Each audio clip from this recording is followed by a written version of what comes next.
Mommy, did I do something bad? Sami's heart stopped. Not the dramatic kind of stopping she had read about in romance novels. Not the cinematic pause that artists painted in galleries or poets described with purple words.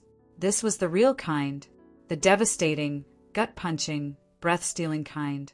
The kind that only a mother's heart could understand.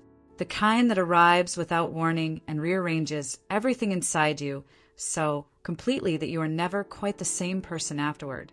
She turned so fast that the eviction letter nearly slipped from her fingers. The paper crinkled as her grip tightened instinctively.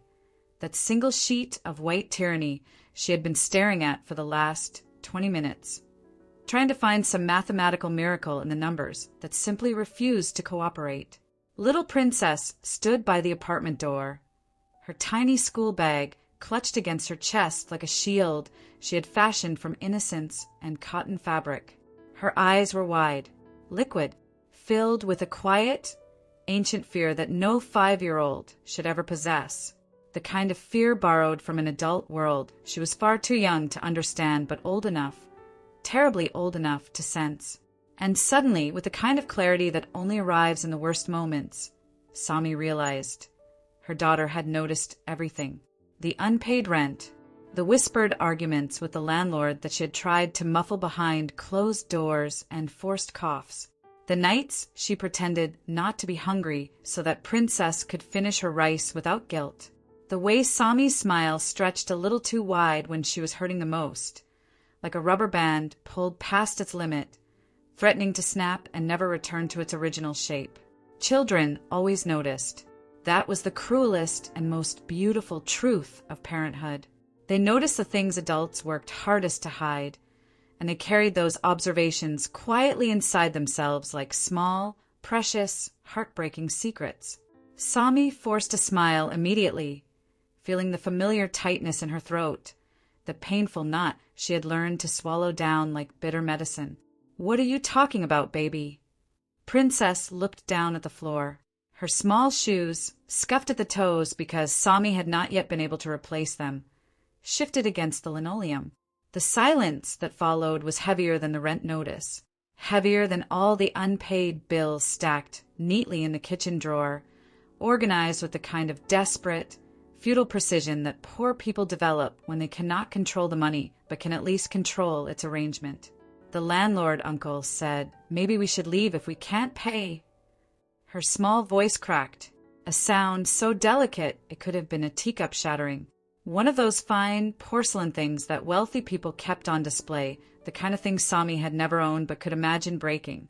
"So I thought maybe I'm too expensive." That shattered something inside Sami that she was not entirely sure could ever be put back together properly.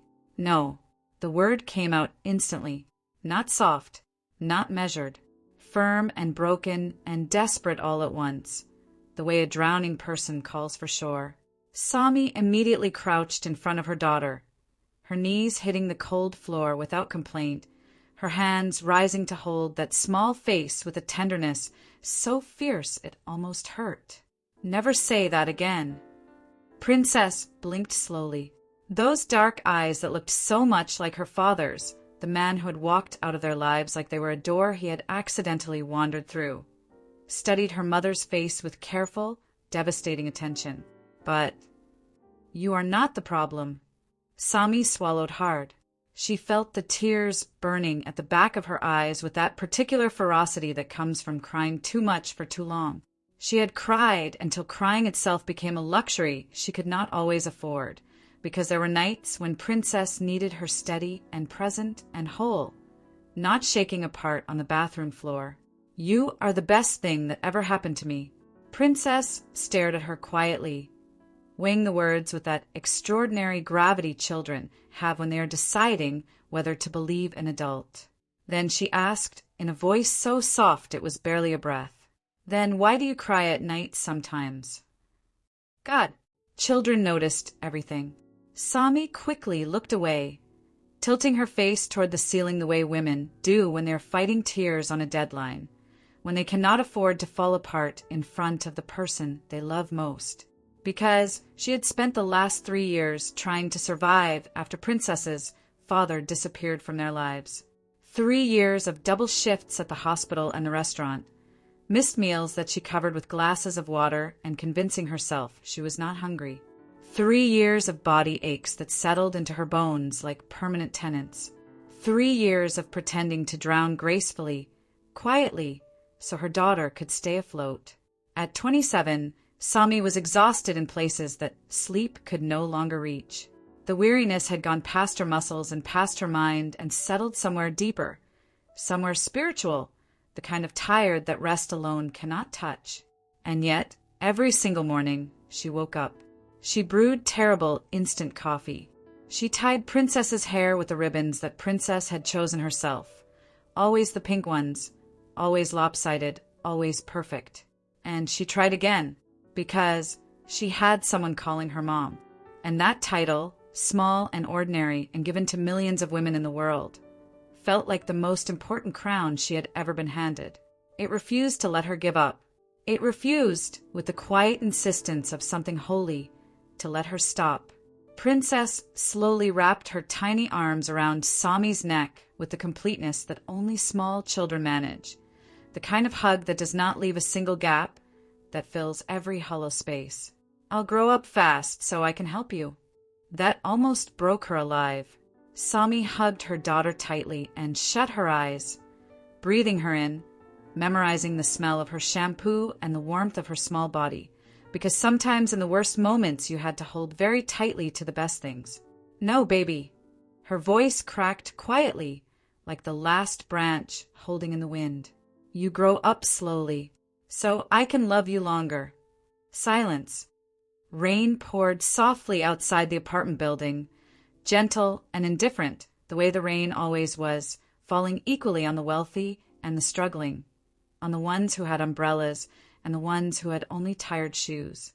The room smelled faintly of instant noodles and laundry detergent and the particular scent of a life lived carefully within its means. And for one honest, painful moment, Sami allowed herself to feel how tired she truly was. Not the performed exhaustion she showed the world, but the real thing. The thing she kept hidden in her chest like a wound she covered with her hand. Then her alarm buzzed. Second shift. Again. Reality returned immediately, which was perhaps its most reliable quality. Rain drizzled heavily across Seoul as Sami and Princess hurried down the crowded evening streets, their footsteps quick and practiced, the movement of two people who had learned to navigate the world at a half-run because there was always somewhere else to be, always something else that needed doing. The city blazed with the particular arrogance of wealth at night. Neon signs reflected off puddles. Men in tailored coats stepped out of black cars. Women with perfect hair ducked beneath expensive umbrellas and glanced at their phones with the expression of people for whom inconvenience was merely temporary. Nobody noticed the exhausted single mother walking beside her daughter with worn shoes and eyes that held 3 years of quiet battles.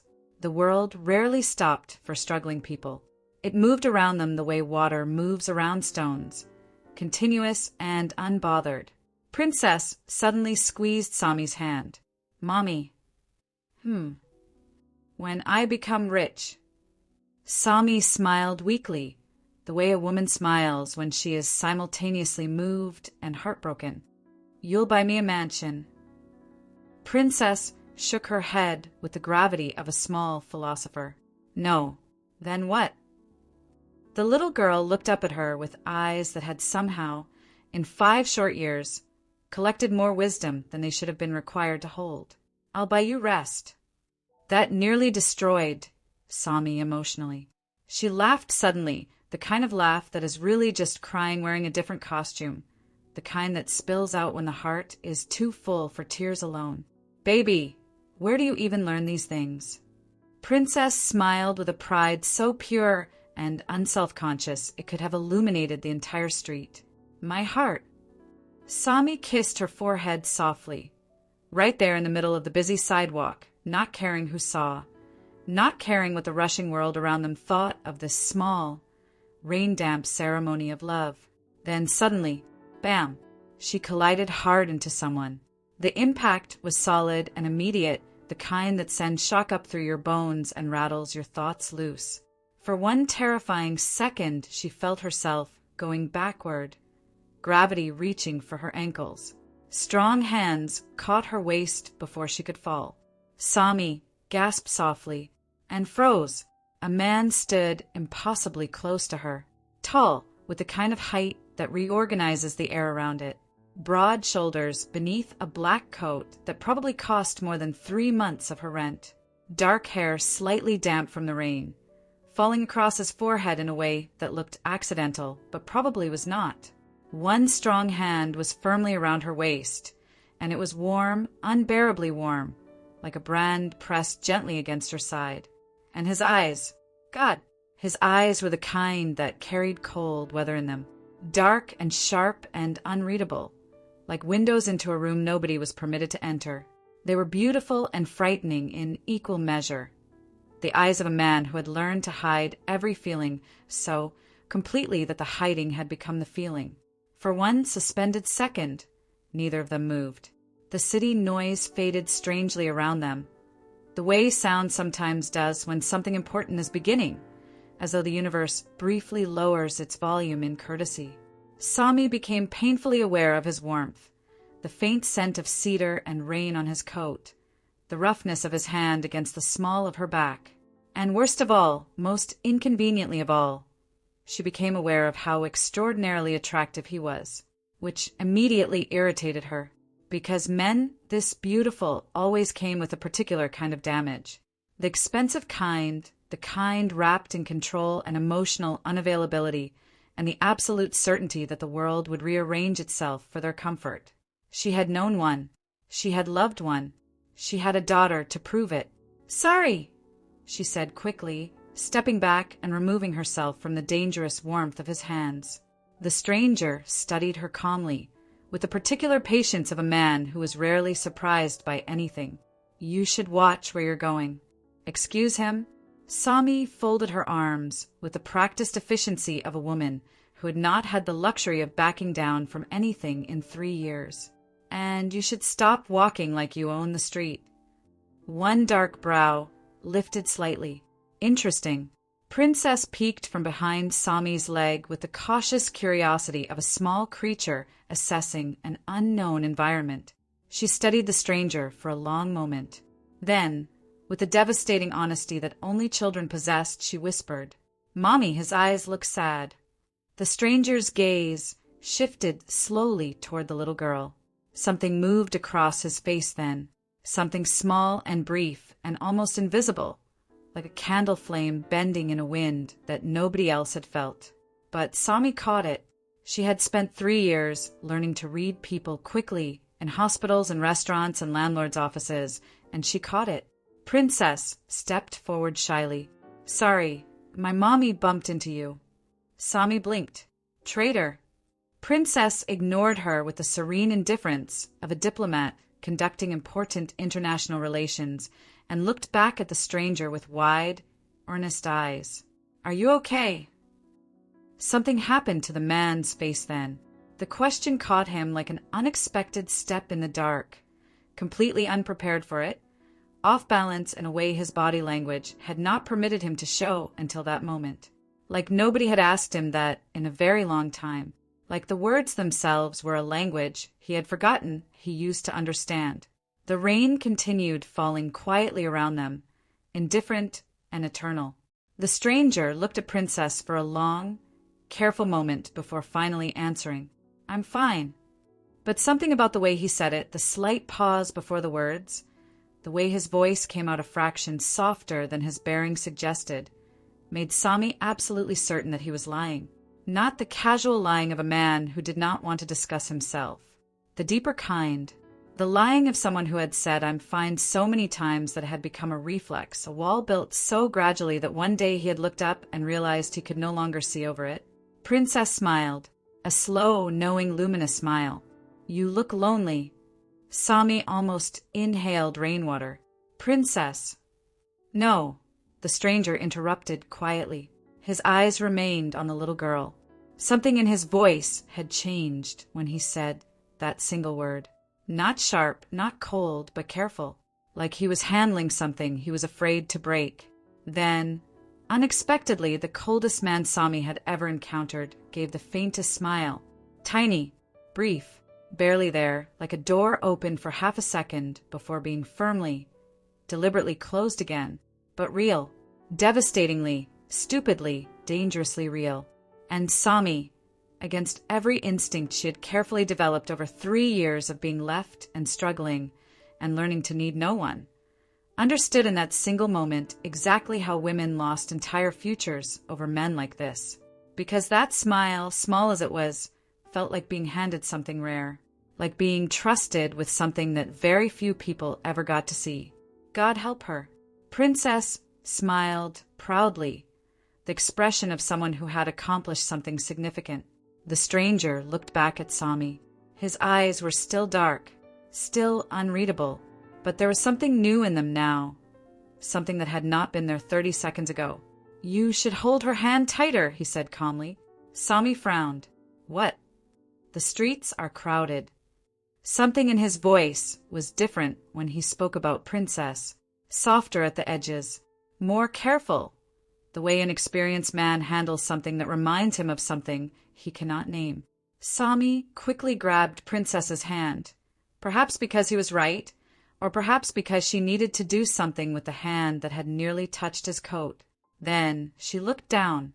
Her socks, pink cartoon socks, peeking cheerfully above the worn edge of her shoes, absolutely committed to maximum embarrassment. She groaned internally. "Cartoon socks," the stranger murmured, with the calm tone of a man making a factual observation. Sami looked up with the expression of a woman who refused to surrender even while sinking. "They were cheap. Poverty is affecting my fashion choices." And then, to her complete shock, a low sound escaped him. A laugh, barely there, just a breath of real amusement, gone almost before it arrived. But she heard it, and somehow, hearing this dangerous, cold, beautifully severe man laugh felt like being let into a secret, like watching a fortress crack open, just briefly, just enough to show that something warm and human lived inside it. Princess looked between them with the expression of a small scientist making an important observation. "You smiled." The stranger went still instantly. The walls came back up, swift and practiced and complete, like curtain drawn against sudden light. Sami tilted her head so he can feel emotions. His eyes met hers again, and the tension between them in the rain in the crowded city street, with the universe briefly conspiring to hold them still, was so thick it had weight. Then everything changed. A screeching sound tore through the air. Screams erupted nearby. An elderly man collapsed hard onto the wet pavement, his body crumpling with the particular devastation of old bones meeting cold ground. Crowds gathered instantly, the predictable human response.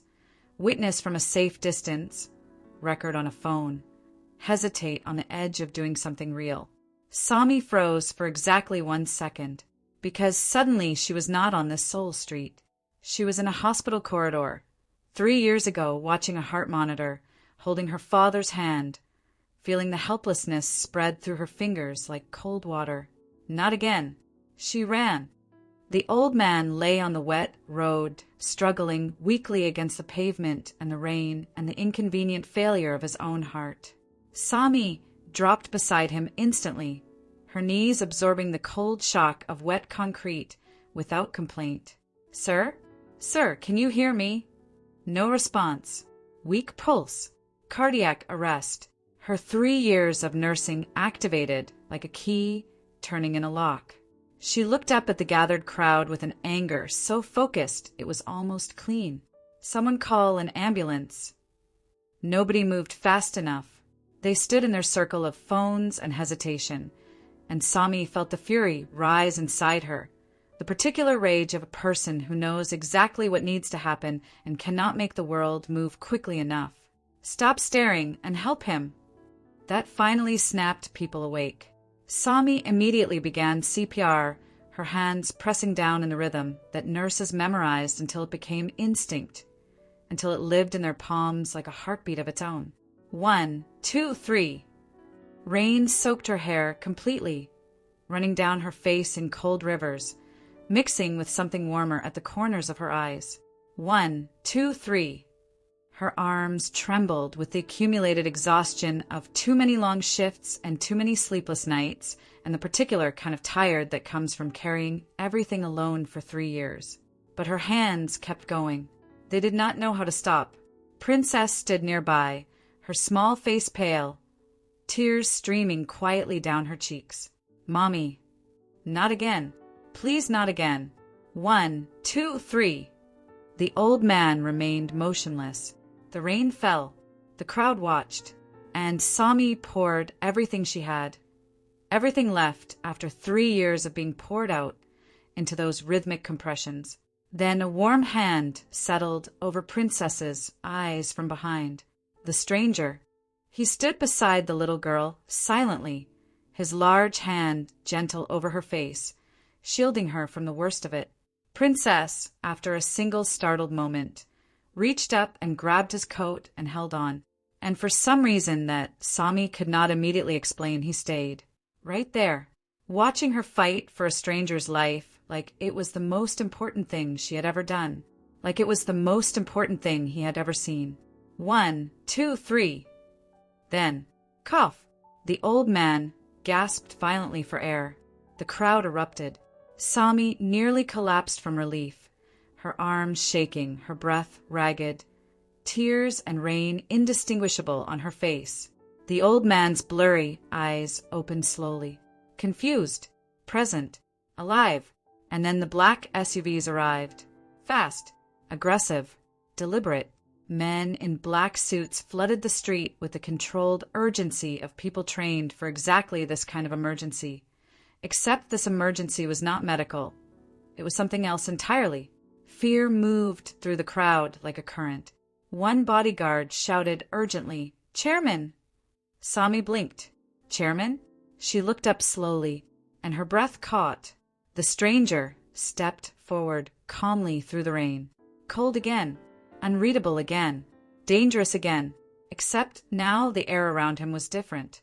Everyone nearby shrank back instinctively, the involuntary physical language of people who recognize power and are afraid of it. The old man lifted his hand weakly toward him. "My son." Oh. The stranger crouched beside him immediately, and for the first time, truly for the first time, the cold expression cracked.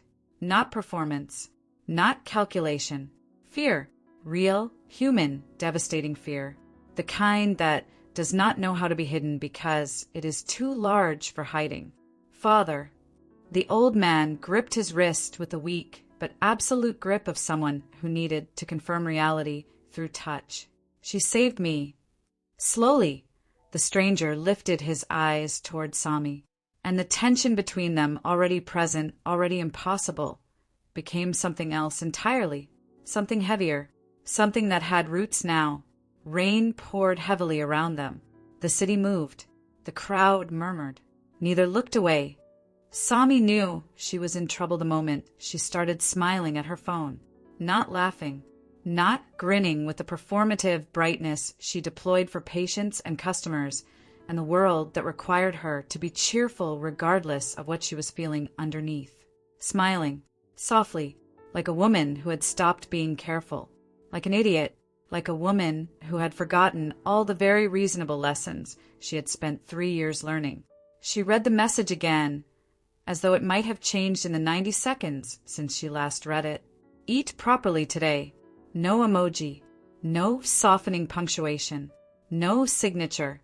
Just 3 flat words sent at 11 in the morning by a man who communicated the way stones communicate, with weight and brevity and the absolute absence of decoration. And still her heart betrayed her instantly, hopelessly, with the enthusiasm of a heart that had apparently not learned a single lesson from the last 3 years. Because somehow Kong Min-jun could sound protective, tender even, using only 3 words.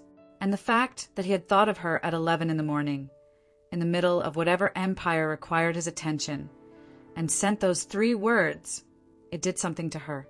Something inconvenient, something warm. Annoying man. Dangerously annoying man. Mommy.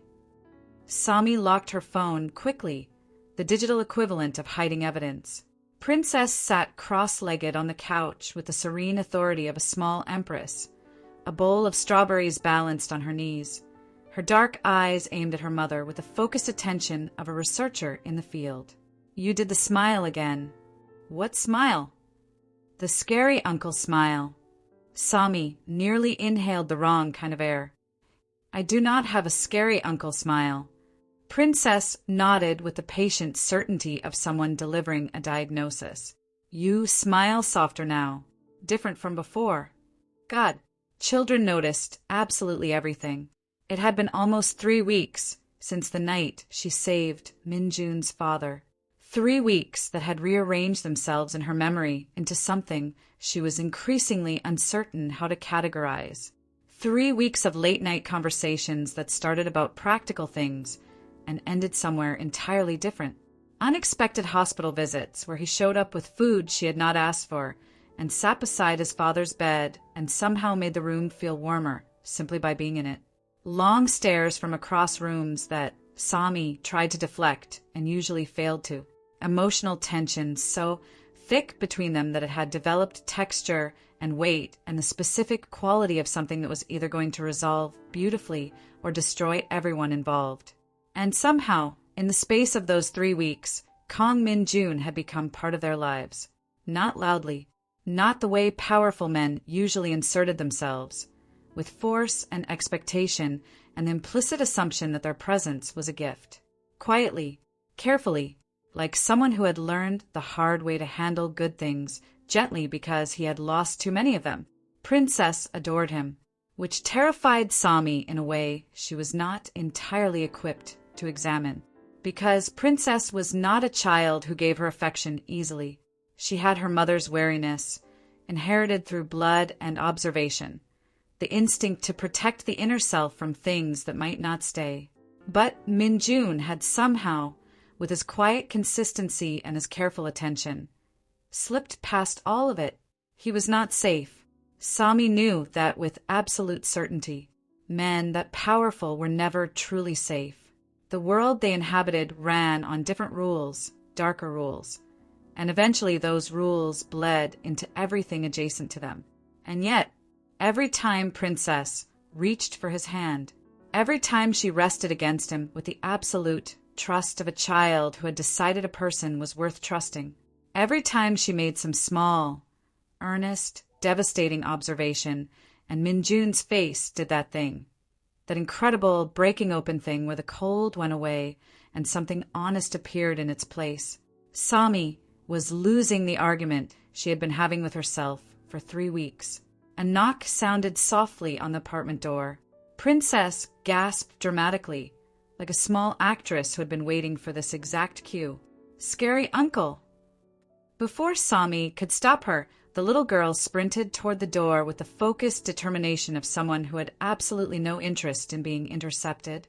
Princess, wait. Too late. The door swung open, and there he was. Black turtleneck, dark coat, broad shoulders, filling the small doorway with a presence that the apartment had never been designed to accommodate. Rain on the shoulders of his coat, eyes that found Sami's immediately, over the top of Princess's head, with that directness that she had given up pretending did not affect her.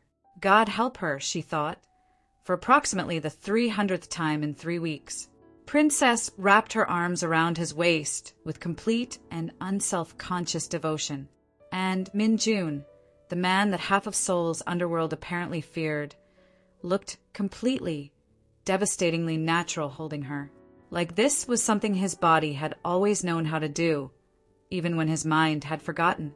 You came, Princess announced with solemn satisfaction. His eyes softened in that particular way, the way that Sami had started cataloging without admitting she was doing it. I said I would.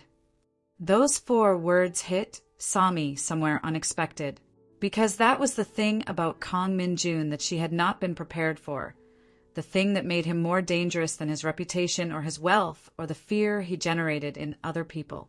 When he said something, it happened. No caveats, no contingencies, No asterisks in fine print. He said it, and then he did it with a consistency so absolute that it had started to feel like a form of tenderness. After 3 years of the opposite, that reliability was the most frightening thing she had encountered. His eyes lifted toward her over Princess's head, and there it was again, that look, that quiet, intense, searching look that lasted exactly long enough to make breathing difficult before he redirected it, as though he was rationing himself. "Your landlord came again," he said. Sami groaned. "Wonderful. My most devoted admirer." He shouted at Princess. The temperature of the room changed. Not dramatically, not the way weather changes. Subtly and completely, the way the quality of silence changes when something dangerous enters it. Minjun's voice had stayed level. His face had stayed composed. But something underneath had shifted, and the shift was absolute.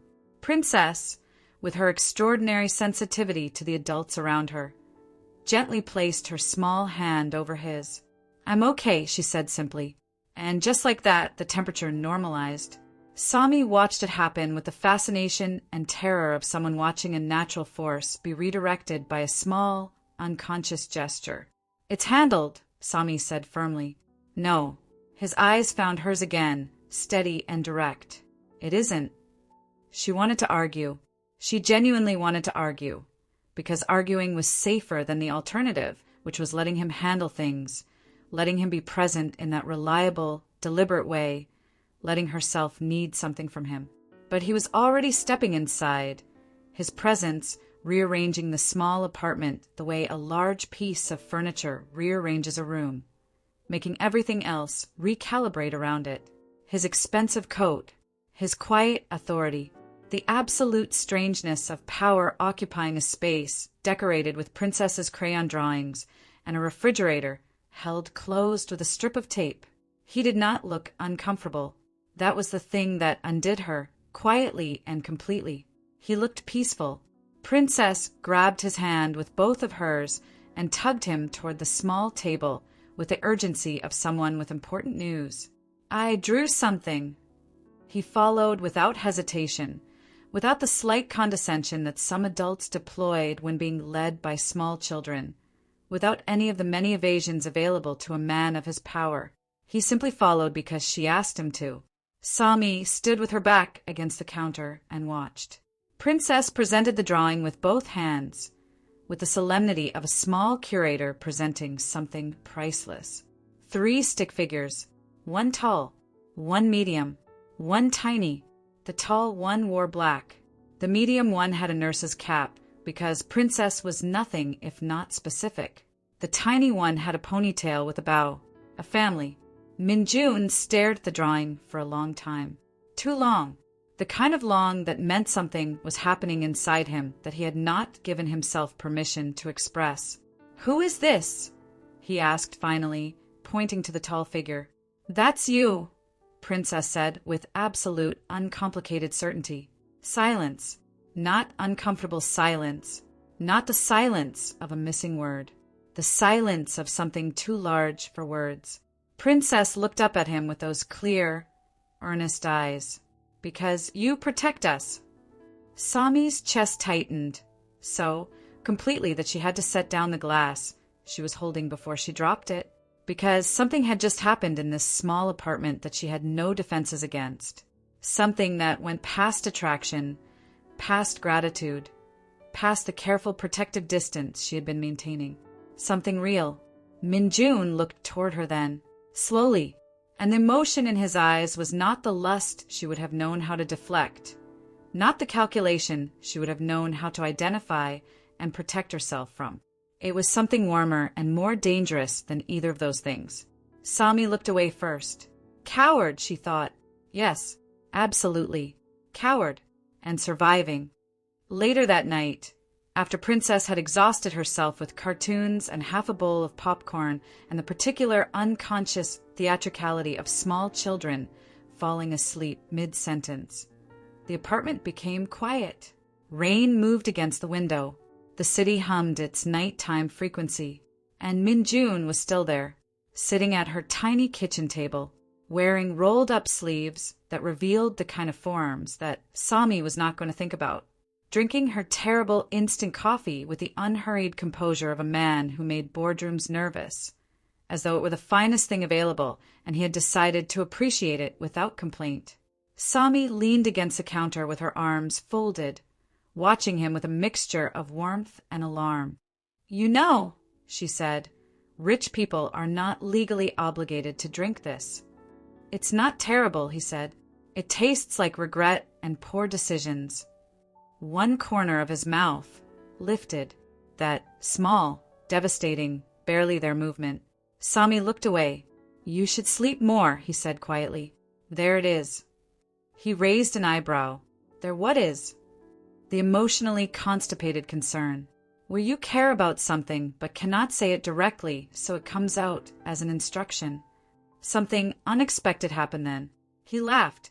Not the barely there breath she had gotten before, but something fuller, low and warm and real. The kind of sound that moves through a room and changes it. That makes the air feel different afterward. Sami stared at him, because for the first time since meeting him in the rain, in the collision of their bodies and the accidental collision of their lives, Kang Min-jun looked relaxed. The power was still there, it was structural, it was in his bones and could not be separated from him. But the performance of it had been set aside. He was not feared here. He was not obeyed here. He was just a man, sitting in a small kitchen with a woman who argued with him, drinking terrible coffee and laughing. A lonely man who did not want to leave yet. The realization settled over her with the weight of something inevitable. "What?" he asked, still with something like a smile. "Nothing," she said. "Liar." The rain intensified outside. Thunder moved through the distance. The apartment, never large, felt smaller now in the particular way that spaces shrink when two people are simultaneously drawn toward each other and afraid of what that drawing means. Min-jun stood slowly, walked toward her, not rushed, not aggressive, the careful, deliberate movement of a man who understood that some moments needed to be approached slowly. Sami's breathing changed immediately, involuntarily, the body making decisions the mind had not approved. He stopped directly in front of her, too close, close enough that she could feel the warmth radiating from him, close enough that looking away would have been a choice that required effort. His eyes moved slowly across her face, not hungry, not calculating, something more careful than either of those things, something that felt like being truly looked at by someone who was genuinely trying to see. "You should stop looking at me like that," she whispered. "Like what?" "Like you are trying to commit damage to my mental stability." His gaze dropped, briefly, just for a moment, to her lips, and then returned. That single movement nearly ended her. "I have been trying very hard," he said quietly, "not to kiss you." Silence. Complete, total, devastating silence. No warning. No gradual build. No gentle approach. Just honesty, raw and direct and completely unfair, delivered in the same tone someone might use to report the weather. Sami opened her mouth and then closed it again, which was not her usual approach to anything. "You say that," she finally managed, after 3 weeks of standing close enough to be a problem and never acting on it. He stepped closer, the last inch. "You noticed. You stare like you are emotionally unemployed and have nothing better to do." That made him smile properly. Not the small, controlled smile she had catalogued, but something larger, something that reached his eyes and transformed his entire face and was so beautiful it should have come with a warning label. Sami understood then, with the clarity of someone who has fought a losing battle long enough to finally admit it, that she had already fallen. Somewhere between the pink cartoon socks and the crayon drawing and the terrible instant coffee, she had fallen completely. And the falling had been quiet and irreversible and full of light. Min-jun raised one hand toward her face, slowly, giving her every opportunity to step back, to say no, to maintain the careful distance that would keep them both safer. She did not step back. His fingers brushed softly against her cheek, and Sami felt the contact move through her like something electrical and warm, like the first day of a season changing, like something returning after a long absence. No man had touched her this carefully in years. Not like she was something precious. Not like she was worth the tenderness. "You should stop doing that too," she whispered, and her voice was not entirely steady. "Doing what?" "Touching me like I matter." His eyes darkened. Something moved through them, something serious and absolute. "You do." She kissed him. She could not have said precisely what made her close the distance in that moment rather than any other. Perhaps it was those two words, delivered with the conviction of a man who did not say things he did not mean. Perhaps it was 3 years of survival and loneliness and tired shoes and pink socks and pretending not to be hungry. Perhaps it was the rain and the small kitchen and the quiet apartment and the man who had shown up for 3 weeks without being asked to. Whatever it was, she kissed him, and he was still for a single half-second, as though the surprise had not fully computed. Then something in him released. Both arms came around her, one settling at her waist and pulling her close with a certainty that felt like it had been waiting weeks to exist, the other moving into her hair with a care that contradicted the urgency underneath it. The kiss was slow at first, then deeper, emotional in the particular way that kisses are emotional when they have been preceded by weeks of restraint, when they carry the weight of everything unsaid alongside the simplicity of contact. Hungry and careful, desperate and tender, two lonely people finding warmth in each other and recognizing it and holding on. Sami's knees were entirely unreliable. She gripped the front of his shirt and did not let go. When they finally pulled apart, breathing unevenly, his forehead came to rest against hers with the naturalness of something practiced, as though they had done this 100 times before. Neither of them spoke, because the moment was complete without words, because some things are ruined by naming them too quickly. Then Princess's sleepy voice drifted down the hallway. "Mommy!" Sami stepped back so fast she nearly caught the counter. Minjun's expression, for the first time in her experience of him, showed something unmistakably like disappointment. Princess appeared from the hallway, rubbing her eyes with both fists. She stopped. She looked at her mother. She looked at Minjun. She blinked several times with the slow deliberation of a small scientist processing unexpected data. Oh. Sami considered spontaneous combustion as an acceptable escape. Princess blinked again, then with extraordinary composure for a 5-year-old. "Did scary uncle finally kiss you?" Minjun turned slightly away. His shoulders were tight. He was, Sami realized with pure delight, embarrassed. The ruthless, cold, feared Kong Minjun, embarrassed by a child with sleep in her eyes. Princess looked between them with a soft, sleepy smile. "You both look happier." She walked over and wrapped her arms around Minjun's waist with the absolute unself-consciousness of someone doing something that simply made sense. "Good night." His hand rested carefully on her back. "Good night, little princess." She walked back down the hallway, sleepy and satisfied, and in the silence that remained, Sami's heart did something terrifying. It imagined forever. 3 days later, everything broke apart. The mansion was the kind of beautiful that announced itself loudly, marble and glass, and carefully curated emptiness. The beauty of spaces designed to impress rather than to inhabit. Sami had learned to walk through it without letting the contrast bother her, the distance between this world and her world, between the man she was becoming dangerously fond of and the life she had actually been living. She carried medication for Minjun's father down the long hallway, her footsteps quiet on the polished floor, her mind somewhere between the previous night's kitchen and the practical question of whether she had remembered to pay the electricity bill. Then voices reached her from behind the study door. She recognized Minjun immediately, his voice low and controlled, the voice he used when managing things. Then another voice, older, sharper, carrying the particular edge of a man who had opinions he had never been encouraged to keep to himself. "This situation is becoming embarrassing." Sami slowed without meaning to. "You are emotionally attached to a poor black woman with a child. She is not suitable for your image. People are talking. You cannot build a future around pity." She stopped completely. The medication was cold in her hands. The hallway was very long and very quiet and very suddenly the most significant place she had ever stood. Then Minjun spoke. Calm. Controlled. This has nothing to do with love. The world stopped. Not the dramatic stopping of novels. The real kind. The kind where the noise doesn't change and the air doesn't shift, but something inside the person hearing the words goes very still and very cold and begins, quietly, methodically, to break. The older man's voice came again, satisfied. Then what exactly is she to you? A pause, the length of a breath, or the length of a verdict. I just wanted to help her. There it was. 6 words. That was all it took.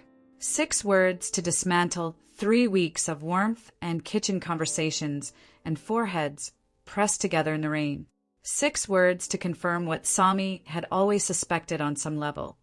What the part of her that had never fully stopped protecting herself had been quietly insisting all along. She was a project, a kindness, an impulse of charity from a powerful man who had seen someone struggling and decided to help. Not a woman someone could actually want. Not a woman someone could actually choose. The medication slipped slightly in her fingers. She looked down at her hands. They were shaking. She had not realized they were shaking. Inside the room, silence. Then footsteps. Too late. Minjun stepped into the hallway and froze. The color left his face immediately and completely. He saw her face and he understood, in that instant, exactly what had happened. Sami. Her eyes filled with tears. Not the crying she allowed herself in the shower, loud and releasing. These were quiet tears, the kind that come with humiliation, that burn as they fall. All my life, she said, and her voice was very controlled and very broken at the same time, the combination that is somehow worse than either alone. People treated me like I was something beneath them. He moved toward her. Sami, listen to me. Because I'm poor. Because I'm black. Because I had a child young. The tears fell freely now. I carried all of that quietly. I carried it, and I kept going because I had no other option. Minjun's face was an expression she had never seen on it before. Raw and desperate, the expression of a man watching something precious break and knowing his hands caused it. But I thought, her voice cracked on the word, split open. I thought you were different. You do matter to me. You kissed me.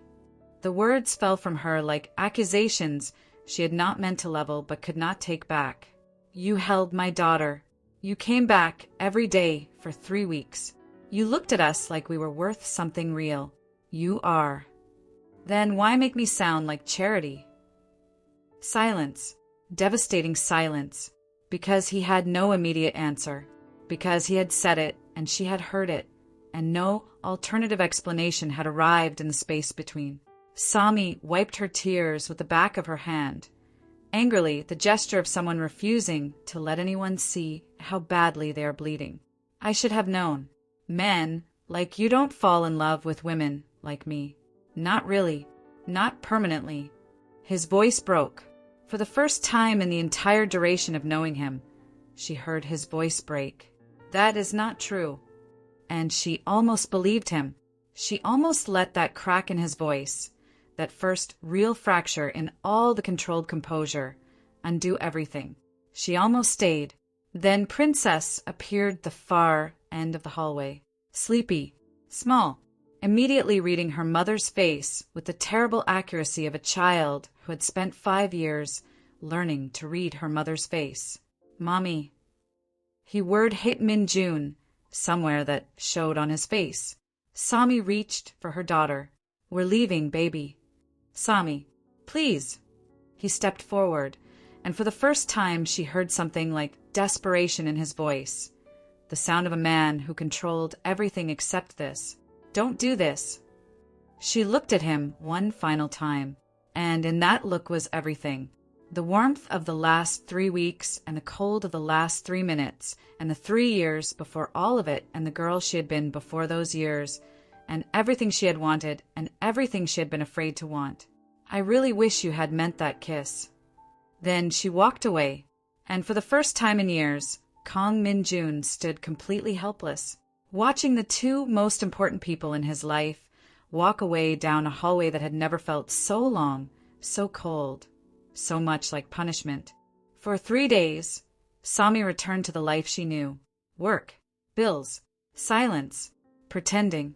The hospital received the version of her that moved efficiently through corridors, checked vitals with steady hands, answered questions with the calm competence of someone who had been doing this long enough that the body could perform without the heart's full participation. The restaurant received the version that smiled at complaints and refilled coffee and thanked people for tips she had earned. And Princess received the best version Sami had left at the end of all of it. But at night, in the apartment that now had small invisible absences, the silences where his voice had been, and the spaces at the table where he had sat with his rolled-up sleeves, drinking terrible coffee, like a man with nowhere else to be. Sami cried in the shower with the water running loud. And Princess knew. On the 4th night, Sami came home and found her daughter sitting at the window. The city lights reflected in the glass behind her. In her small hands, she held the crayon drawing, the one with the 3 stick figures. The family. The tall figure had been folded in half. Sami set down her bag very carefully. "Baby." Princess looked up. Her eyes were red-rimmed and wet, the evidence of the private crying she had been doing in the same secret way her mother had, except she had not had a shower to hide in. Did he stop loving us? The question landed with a particular devastation that only a child's honesty can produce. No performance, no self-protection, just the raw truth of what she needed to know. Sami knelt slowly on the floor in front of her daughter. She did not have an answer that was adequate. She only had the truth she knew, which was insufficient but was at least honest. Sometimes adults say things they don't mean, and sometimes they say things they do mean that still hurt anyway. Both are possible at the same time. Princess considered this. But words still hurt. Yes, baby, they do. Sami pulled her daughter into her arms and held her the way she had learned to hold the things that mattered most, tightly without reservation, as if the act of holding could prevent loss. Across the city, in a mansion that had returned to silence, Kang Min-jun had not slept properly in 3 days. He sat in his study at 2 in the morning with a glass of something expensive he had not touched and a file of something important he had not read, and the specific kind of company that wealth provides in these moments, which is no company at all. Every room in the mansion reminded him now. The kitchen reminded him most. Princess's laughter was the kind that left impressions in the air. Sami's voice, sharp and warm and never what he expected, had somehow become the sound his mind reached for in silence. The warmth that had filled his kitchen on those nights when he had stayed long past any reasonable justification had left the room when they left, and the room had not recovered. Neither had he. His father watched him from the hospital bed with the patient, tired eyes of a man who had lived long enough to recognize what he was looking at. "You are a fool," his father said. Min-jun said nothing. "That woman did not leave because she wanted to. She left because you made her feel small. There is an important difference. I was trying to manage the situation." His father spoke with quiet certainty. He told Min-jun he was trying to protect himself, not her. That he had said what he said to avoid admitting the truth. And that sitting alone at 2 in the morning with an untouched drink and an unread file was exactly what he deserved. Min-jun looked at the wall. "You love her," his father said. Not a question. The denial did not come. It tried. It arrived at the doorway of him, and then it recognized what was on the other side and turned around. His father smiled, sad and gentle. "I know you. You have been feared your entire life. Used, watched, obeyed, but not loved. Not the ordinary, unglamorous, terrifying kind that asks nothing of you except that you stay and be honest. When it arrived, you did not know how to hold it without either dropping it or holding it so tightly you crushed it." Min-jun said nothing. "That child drew you in her picture of her family," his father continued, "before you had given her any reason to, because she saw something in you that you do not give yourself credit for. And you are going to let that go because you are afraid of saying 3 true words to a woman who has already given you everything she has to give. The silence that followed was not comfortable. It was the silence of a man confronting an accurate mirror. Then go to her, his father said finally, not as a boss, not as a powerful man delivering a solution, not as someone who gives orders and expects the world to rearrange itself accordingly. Go as a man. Go and beg if you have to.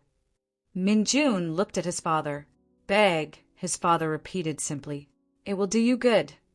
Sami was closing the restaurant that night when the rain began. Of course it was raining. The rain had been there for all of it. The collision in the street, the night she saved his father, the kitchen conversations, the first kiss. The rain in this city had apparently decided it had a recurring role in her life and intended to play it consistently. She stepped outside with her bag over her shoulder and her tired feet inside worn shoes, and she looked up at the wet sky for a moment before pulling her jacket closer, preparing herself for the walk. Then she saw him. Kang Min-jun stood across the street. No guards around him. No black SUVs arranged in the formation of protected power. No dark army of suited men who made the world give way. Just him in the rain without an umbrella, soaked through in a way that suggested he had been standing there for some time, waiting. Sami stopped breathing. Her hand tightened on the strap of her bag. Every reasonable, protective instinct she possessed gathered itself immediately, reminding her of exactly what those 6 words had done to her, exactly how much the last 3 days had cost her. He crossed the street, the same deliberate walk, the same presence, but something was different. Something about the set of his shoulders, the angle of his face, was different from every other time she had seen him. He stopped in front of her. Rain moved down his face. His hair was wet, and his eyes, those dark, careful, frightening eyes, were softer than she had ever seen them. The kind of soft that takes something out of a person to produce. Sami. She looked away. No, I didn't come to order you back. Good. I'm not a car. I don't return on command. A faint, broken echo of a smile, gone almost before it arrived. I came to apologize. She looked at the street beside them, at the rain hitting the puddles, at the city that continued without them. Congratulations on that decision. His eyes lowered. I deserve that. The silence between them had weight. It was not empty silence. It was the silence of everything that had happened occupying the air between 2 people. What you heard, he began, his voice careful and quiet. I said it badly. No, I said it like a coward. She looked at him then. She could not entirely help it. You heard the worst version of my fear, he continued. Not the truth. I said I only wanted to help you because saying I loved you out loud was terrifying. Because I did not know what to do with something I wanted to keep. Sami's breath caught. She kept her face carefully neutral. I have been feared my entire adult life, he said. Used by people who wanted my resources. Watched by people who wanted my power. Obeyed by people who simply did not want to suffer the consequences of refusing. But loved. He paused. Rain moved down his face. Loved without condition. Without agenda, the kind that stays when there is nothing strategic about staying. I did not know what to do with that. I am not practiced in receiving it, and when it arrived, I handled it badly. Sami's lips pressed together. Then you came, he continued, quieter now, with your terrible coffee and your cartoon socks and your sharp mouth and 3 years of surviving something that would have broken most people. And that little girl who saw loneliness in my eyes in a rainy street before I had given her any reason to look that carefully. A tear moved down Sami's cheek. She did not wipe it away because her hands were busy holding very still. You didn't need my money to be valuable. You didn't need my name to be worthy.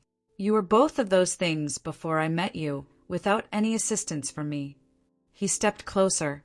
1 step, giving her every opportunity to step back. She did not step back, and I was a fool for making you feel otherwise for even 1 moment. You hurt me, she said. Her voice was steady. She had decided to be steady. I know. You made me feel like a charity case. His face tightened with something that looked like pain. I know. After everything. I know. His voice cracked slightly. I know all of it, and I am not here to argue or explain it away. I am here because I stood in my study at 2 a.m. and realized that I had let fear make me stupid. And that stupidity cost me the 2 best things that had ever walked into my life. Sami looked away. All my life I had to fight to be seen as enough, she said quietly. Not by everyone, just by the people I chose to love. And those were always the hardest fights. He nodded slowly. And I should have been the safest place for you, instead of another battle. Something broke open in her chest. Not the painful kind, the other kind. The kind that comes when something trapped finally finds room to breathe. Minjun reached into his coat and removed something carefully wrapped in plastic against the rain. Princess's drawing. The crayon family. 3 stick figures. Mommy. Princess. Scary uncle. Sami stared at it. Her hand rose to her mouth. I found it after you left, he said. I have looked at it every night. This child drew me into her family before I had done anything to earn it, because she saw something real. He looked up. I want to be worth what she drew. His hand trembled, slightly holding the picture. I don't know how to be gentle without practice, he said. I am better at protecting than expressing. I will make mistakes. I will probably need you to be patient with me in ways I do not fully understand yet. But I know that before you, I did not care if I came home alive at the end of the day. And now I want a life. A real one. With you. With Princess. If you will let me earn the right to be in it. Earn. Not buy. Not command. Not arrange. That single word dismantled the last wall she had been standing behind. She looked up at him through tears that were no longer from pain. You really love me? He did not hesitate. He did not qualify or consider or reach for carefully measured language. With everything left in me. Sami tried to speak. Her voice failed her. So she did what she always did when words ran out. She acted. She stepped forward and placed her hand flat against his chest, feeling the rain on his coat and the warmth beneath it and the steady, definite beat of his heart. Then she slapped him, gently, which was still somewhat of a slap. You are the most emotionally stubborn man I have ever met in my life. Relief broke across his face, like sunrise. I know. Terrible communicator. Confirmed. You could have said half of what you just said 3 weeks ago and saved us both 3 days of misery. I could have. And if you ever, she pointed at him through tears, ever make me feel that way again, I will block you in every dimension that the technology allows. Understood. I'm not finished. He nodded immediately with the attention of a man who had learned something important. Continue. And Princess gets to yell at you herself when she is ready to. Fair. And you drink better coffee in my apartment going forward, because I refuse to be the reason you develop actual regret as a flavor preference. He laughed, soft and broken and completely real, and the most beautiful sound she had heard in 3 days. His hand rose slowly to her face. Can I hold you? Such a simple question. Such an enormous question. You better, she whispered. He pulled her in, both arms around her, one hand at her back and one cradling the back of her head with the particular care of someone protecting something they had nearly lost, holding with the conviction of a man who had learned, in 3 terrible sleepless days, exactly what the alternative felt like. Sami buried her face in his chest and felt something in her shoulders release that had been held for much longer than 3 days. Something she had been holding, without fully admitting it, for 3 years. I missed you, she said into his coat. His arms tightened. I missed you more than I knew how to survive. She pulled back enough to look at him. Rain moved around them. The city hummed. And she rose on her toes and kissed him in the rain. In the city that had never stopped for them. In the street where it was raining because it was always raining, it had always been raining, and maybe that was fine. He kissed her back with the particular tenderness of someone who has been forgiven something they know they did not fully deserve, with the care of a man holding something precious after nearly breaking it. When they finally separated, foreheads together, breathing the same air. "I forgive you," she said. He closed his eyes the way people close their eyes when something important has been decided. Then a small voice said, "Mommy?" They both turned. Princess stood in the restaurant doorway in her school coat, her co-worker hovering behind her with an umbrella and the expression of someone who had been keeping a secret about this very situation for an indeterminate amount of time. Princess looked at them. Her eyes were very wide and very wet and very full of hope. Min-jun crouched immediately, bringing himself to her level. Princess walked toward him slowly, not running the way she usually did. Walking, which meant this was serious. "Are you still our scary uncle?" His voice was rough and very honest. "If you will still have me." She studied him. That clear, serious, 5-year-old assessment that he had somehow learned to take completely seriously. "Will you make Mommy cry like that again?" "No. Promise." "I promise." Princess nodded once. The conclusive nod of someone satisfied with a negotiated outcome. Then she walked into his arms and hugged him with everything she had. He held her, eyes closing with the particular quality of someone receiving something they had not believed they were allowed to have. "I missed you," she said into his shoulder. Small voice, enormous truth. "I missed you too, little princess," he said. Rough, real. She reached one hand toward her mother without looking up from his shoulder. "Mommy, come." Sami stepped in. Min-jun wrapped one arm around her and kept the other around Princess, and the three of them stood in the rain outside a restaurant on a crowded Seoul street. And the city moved around them the way the city always moved, indifferent and continuous and entirely unaware that something important had just been decided inside this small, improbable, rain-soaked circle. For the first time in 3 years, Sami did not feel like she was carrying the world alone. She felt held, seen, chosen, loved. Epilogue, what staying looks like. The mansion changed. Not structurally, not in the ways that could be measured by architects or appraised by property professionals. In the ways that matter more than those things. Princess's drawings appeared on the refrigerator, not one or two, carefully placed by someone trying to make a point. A proliferation of them, spreading slowly across the stainless steel surface with the organic confidence of someone who had decided she lived here and intended to decorate accordingly. Sunsets and stick figures, and a horse that may have been a cat, and one ambitious attempt at the Seoul skyline that required several respectful moments of silent appreciation. Sami's laughter moved through the kitchen on weekend mornings, the sound filling spaces in the architecture that had apparently been waiting, without knowing they were waiting, for something exactly like it. She made real coffee now, proper coffee, though Min-jun occasionally finished the terrible instant variety as though it were a form of tribute to the circumstances that had introduced them. Min-jun's father recovered fully, with the cheerful determination of a man who had decided that being saved by a remarkable woman entitled him to her continued attention. He claimed Princess as his royal physician, submitted to her completely invented diagnoses with perfect seriousness, and referred to himself as her grandfather with a casualness that assumed the title was already decided. It was, and Kong Min-jun, the man that half of Seoul's underworld moved carefully around, the man whose name alone rearranged rooms, learned, slowly and with significant effort and occasional setbacks and always sincere apologies, something he had not been taught and had not taught himself.